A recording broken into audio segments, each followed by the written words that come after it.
Let me preface this by saying, I never thought I'd be the person writing a revenge story, let alone one about catching a cheating partner.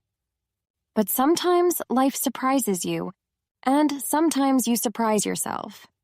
You see, I've always been the easygoing type, the one who brushes things off, avoids confrontation, and just wants to keep the peace. So when I started suspecting Mark of cheating, I didn't confront him right away. Oh no, I was too smart for that. I devised a plan. A deliciously clever plan. But before we get to the juicy details, let me explain how we got here.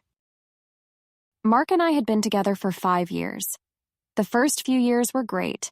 We were in that blissful honeymoon phase-long dates, spontaneous getaways, and hours spent binge-watching our favorite shows. I thought we had it all figured out. But over the last few months, things began to shift. It wasn't immediately obvious, but I'm no fool. The signs were there. He started coming home later and later, always blaming work. Sure, his job as a graphic designer was stressful sometimes, but it didn't explain why he'd suddenly need to go into the office at odd hours, or why he seemed to get a lot of emergency calls. The man designed logos for a living, hardly the kind of job that warranted midnight calls. Then there was the phone. Oh, the phone.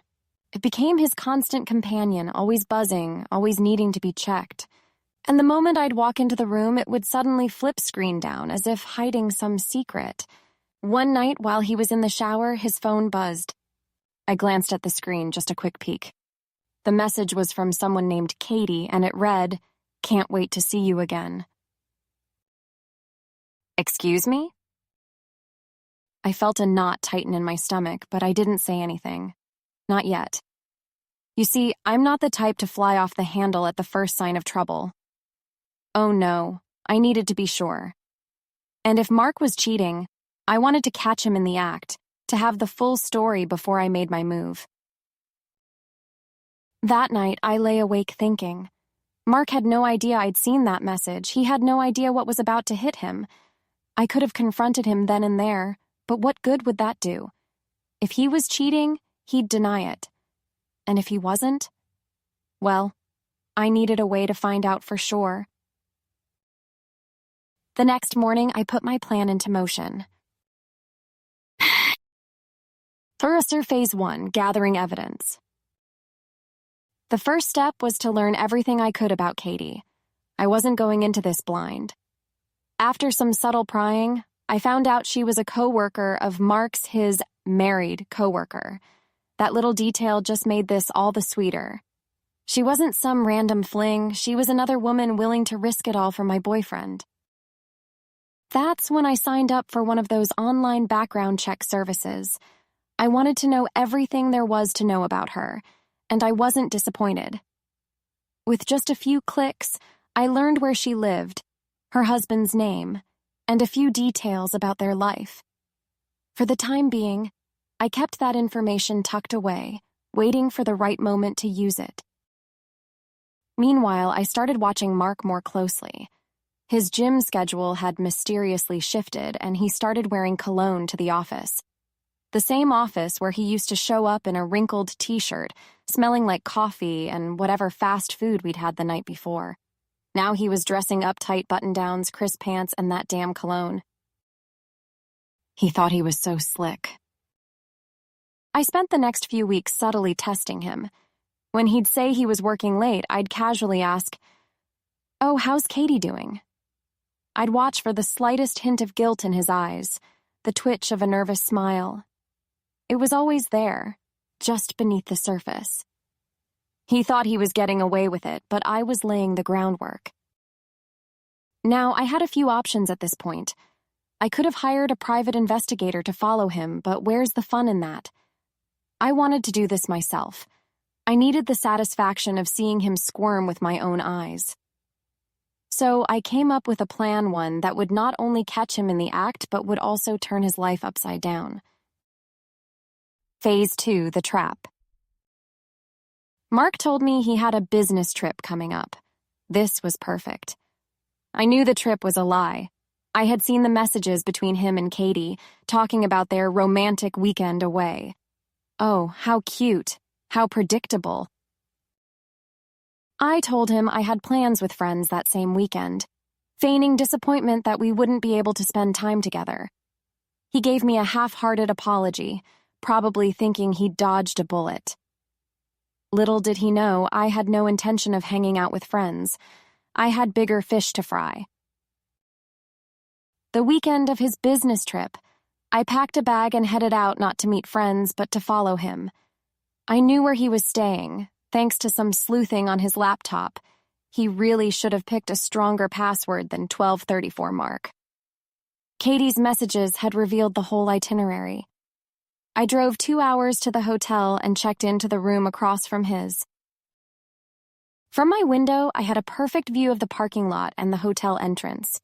It wasn't long before I saw them, Mark and Katie walking hand in hand, grinning like two love-struck teenagers who thought they were getting away with something. I took photos, of course, lots of them, and videos. But this wasn't just about confronting him. No, I wanted to hit him where it hurt. Farasinurar, Phase 3, Operation Empty Bank Account. While they enjoyed their little getaway, I put my real plan into motion. First, I emptied our joint account. Over the past few months, I'd been slowly moving small amounts of money into my personal account, but now it was time to make a clean sweep. Mark never bothered checking our finances, trusting me to handle everything. Big mistake. Next, I canceled his gym membership, unsubscribed him from all his beloved gaming services, and rerouted his mail to his parents' house. Oh, and I made sure his PlayStation was set to delete all his saved game data the next time he logged in. Petty? Maybe. Satisfying? Absolutely. But that wasn't even the best part. I had one more trick up my sleeve, and it was my favorite. Remember Katie's husband, the one I'd been keeping tabs on? Well, I decided it was time he knew what his wife had been up to.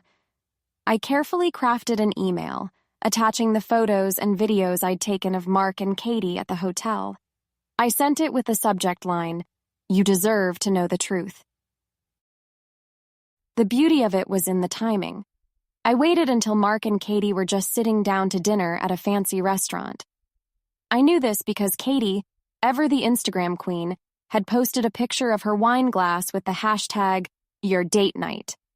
Once I saw that, I hit send. I can only imagine the chaos that unfolded when Katie's husband received that email. Phase 4, the final blow. I could have stopped there. Mark would have come home to an empty bank account, no PlayStation, and no girlfriend. But where's the fun in that? No, I had one more surprise for him. When Mark returned from his business trip, he came home to an empty apartment. I had moved out while he was away, taking everything that was mine and leaving only the essentials. But I left him a parting gift. Pinned to the front door was a large envelope. Inside, I had placed all the photos I'd taken of him and Katie, along with a handwritten note that read, "Dear Mark, I hope your little business trip was everything you dreamed it would be. While you were off playing house with Katie, I've been busy too emptying our joint account, canceling all your subscriptions, and moving out. Oh, and I sent your little love story to Katie's husband. I thought he'd appreciate it. By the way, don't bother calling or texting me. I've changed my number. Good luck explaining this mess. Plus, you might want to check your email. You've been served. Love, your ex-girlfriend." That's right, Mark wasn't just losing me. He was also about to lose a lot more. You see, I'd gone a step further. I had hired a lawyer, and thanks to the money I'd taken from our joint account, I had enough to sue him for breach of our cohabitation agreement. He had no idea that I had the legal upper hand, but he'd find out soon enough. The Season Couriers Phase 5, the fallout. The days following the reveal were pure chaos for Mark, at least. For me, it was bliss. I moved into my new apartment, took a long bath, and treated myself to a massage with the gift card Mark had once given me in a pathetic attempt to apologize for something I didn't even know about at the time. Mark, on the other hand, was in full meltdown mode. I'd blocked him on everything, but mutual friends were quick to fill me in. Apparently, Katie's husband had kicked her out, filed for divorce, and sent her packing.